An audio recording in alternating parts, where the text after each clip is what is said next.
말씀은 우리가 어제 나눈 말씀 가운데 이스라엘이 애굽에 그리고 아시리아의 왕을 의지하는 것과는 대조적으로 그들의 포로가 될 것이며 그들의 먹이가 될 것을 하나님이 선언하셨습니다. 그럼에도 우리가 읽은 8절부터 11절의 말씀에는 어쩌면 역설적으로 정말 버림받아도 또는 하나님이 그들을 심판하셔도 조금도 이상하지 않을 상황임에도 불구하고 하나님의 마음을 대변해 주는데 그 마음이 하나님이 너무 그들을 안타까워하시고 안쓰러워하시고 또 그들을 얼만큼 사랑하고 계시는지를 설명하는 내용으로 보여집니다. 네 번에 걸쳐서 8절부터 11절까지 4절에 4번에 걸쳐서 하나님을 나 또는 내가라고 하는 1인칭을 사용하고 또 4번에 걸쳐서 이스라엘을 너라고 하는 2인칭을 사용해서 지금 설명하고 있는데 이렇게 1인칭, 2인칭을 사용해서 너 그리고 나라고 하는 표현을 사용하는 것은 그만큼 친숙하고 또 애절하다라고 하는 것을 의미하는 그런 표현입니다. 그냥 하나님 또는 이스라엘이라고 하는 선을 긋는 너희는 너희고 나는 나다라고 하는 구별을 지어도 상관이 없습니다. 그런데 그 하나님께서 이스라엘과 자신과의 관계를 나와 너의 관계로 의도적으로 설명하고 있다라고 하는 것은 그만큼 하나님이 이스라엘을 사랑하고 계시다라고 하는 반증이기도 합니다. 이스라엘이 멸망을 당하게 될 텐데 그 멸망당하는 것에 대해서 아드마와 스보임처럼 되는 것을 너무도 안타까워하신다라고 말씀하는데요. 창세기 10장과 신명기 29장을 참고하면 이 아드마와 스보임은 소돔 고모라가 멸망당할 때 함께 하나님의 불의 심판을 받아서 멸망한 도시들입니다.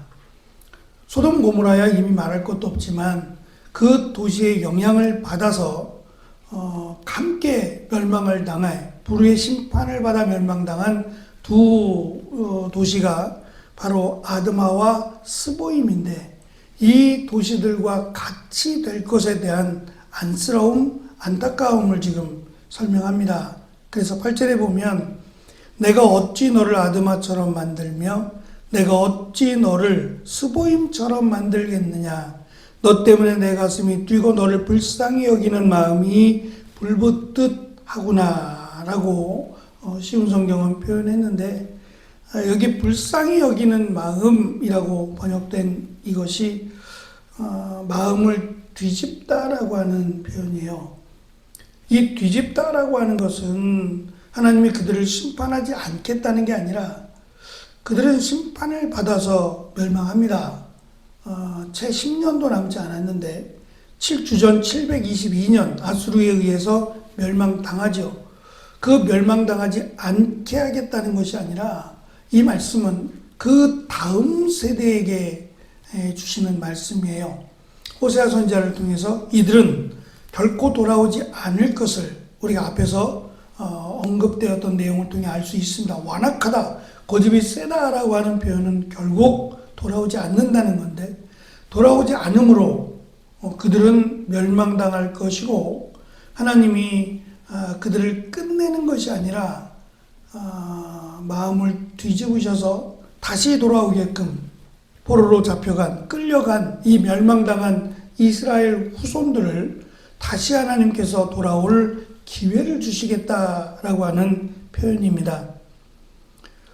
이 말씀대로라면 이 말씀을 지금 함께 나누고 있는 우리에게도 동일하신 말씀으로 봐야만 합니다. 왜냐하면 하나님은 이때의 하나님만이 아니라 지금 우리가 믿고 섬기는 동일하신 하나님이시기 때문이에요. 그러면 하나님은 하나님을 믿는 자에게 함께 하실 뿐만 아니라 하나님을 멀리한 이들에게도 안타까워하시고 그들이 돌아오기를 선지자들을 통해서 권면하시고 또 그들을 사랑하신다라고 하는 것을 우리는 알 수 있습니다. 특별히 이러한 하나님의 긍휼히 여기시고 사랑하심을 한마디로 정리하면 9절에 있는 것처럼 나는 너희 가운데 있는 거룩한 자니 라고 하는 표현입니다. 사실 거룩이라고 하는 표현은 주로 레위기서에서 많이 등장하는 내용이죠. 레위기서에서는 구별됨을 의미합니다.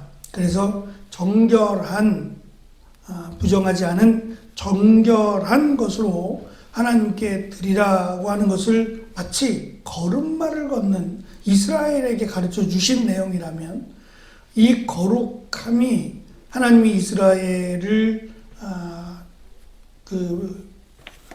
아드마와 스보임처럼 불의 심판을 받아 멸망하지 않고 다시금 돌아오게 하겠다라고 하신 하나님의 사랑, 하나님의 긍휼하심을 대변해 주는 말이자 우리의 구원의 근거가 됩니다.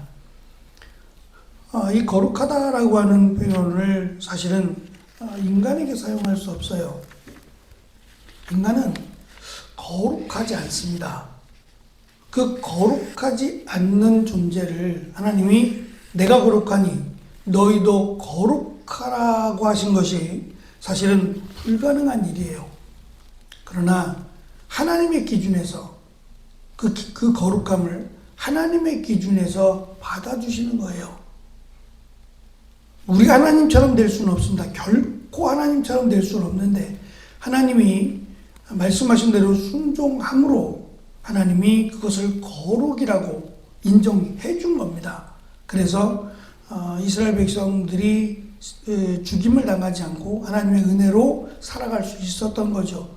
마찬가지로 우리가 살아가는 이 세상 또 우리가 사는 삶이 수고하고 노력하고 또 하나님의 자녀로 하나님을 믿는 자로 살아가려고 노력하는 그것을 하나님이 거룩함으로 받아주셨다라는 것을 우리가 이해해야지. 그렇지 않으면 이 거룩함을 놓고 평가하게 돼요. 내가 이만큼 거룩한데 너희는 요만큼 거룩하니 해서 사람을 차별하고 사람을 판단하는 기준이 될 수도 있단 말입니다. 그 기준의 또 다른 이면이 율법이죠. 율법을 얼만큼 지키느냐에 따라서 우리가 거룩해진다라고 생각을 했으니까요. 그러나 율법은 우리를 거룩하게 만들지 않습니다. 적어도 하나님 앞에 죄를 짓지 않도록 하는 것이지 우리를 거룩하게 만들려면 율법을 다 지키면 거룩해진다라고 하는 새로운 공식이 만들어지죠. 그러면 예수님께서 우리의 죄를 사하기 위해서 이 땅에 오실 이유는 없는 겁니다. 하나님이 거룩하다 여겨주시니 거룩한 거다, 한 것이 됐다라는 것을 이해해야 합니다. 10장까지 강력한 심판이 선포되지만 이 모든 죄악에도 불구하고 하나님은 이스라엘을 향한 안타깝고 견딜 수 없는 마음으로 스스로 그들을 멸망시키는 것에서 마음을 뒤집으셔서 돌아올 수 있게 하겠다라고 하는 그들의 후손을, 그들의 자손이 다시금 하나님께로 돌아오게 하겠다라고 하는 결정을 하고 계심을 오늘 말씀 가운데 우리에게 가르쳐 줍니다. 어떤 논리로도 하나님 이스라엘을 향한 하나님의 마음을 설명할 수 없습니다. 비록 앞에서 어머니가 사랑하는 아기에게 젖을 먹이듯이라고 우리가 할 수 있는 최상의 표현이에요. 자녀를 사랑한다라고 하는 사실 최고의 표현은 부모와 자녀 간의 사랑일 겁니다. 이 또한 논리적이지 않죠. 결코 논리적이지 않지만 그 이상으로 하나님께서 우리를 사랑하시고 우리를 긍휼히 여기심은 설명이 불가합니다. 우리가 지금 호세아서를 살펴보고 있는 중에도 지금 이렇게까지 호세아서 14장까지 길어질 내용이 아닙니다. 하나님의 심판을 말씀하시고 회개할 것을 촉구하시고 회개하지 않을 때 하나님이 그들을 심판하시면 내용은 깔끔하게 정리가 됩니다. 근데 그렇지 않고 하나님이 반복해서 그들의 심판을 선언하시고 또 그들을 향한 하나님의 마음을 가르쳐 주시는 것은 정말 하나님의 거룩하심 또는 하나님의 긍휼하심을 설명하는 것밖에는 더 이상의 설명이 불가하리라 생각합니다. 그래서 하나님의 심판이 거세면 거셀수록 이스라엘을 향한 하나님의 사랑은 더욱 크고 더욱 놀랍다라고 밖에는 할 수 없을 겁니다. 죽어 마땅한 우리를 살리신 하나님의 은혜가 내가 하나님 앞에 죄인임을 고백할수록 그 은혜는 더 크다라고 밖에 할 수 없듯이 나 같은 죄인 살리신 그 하나님의 은혜를 고백하고 다시 한번 깨닫는 귀한 은혜의 하루가 되시기를 간절히 축원합니다. 기도하겠습니다.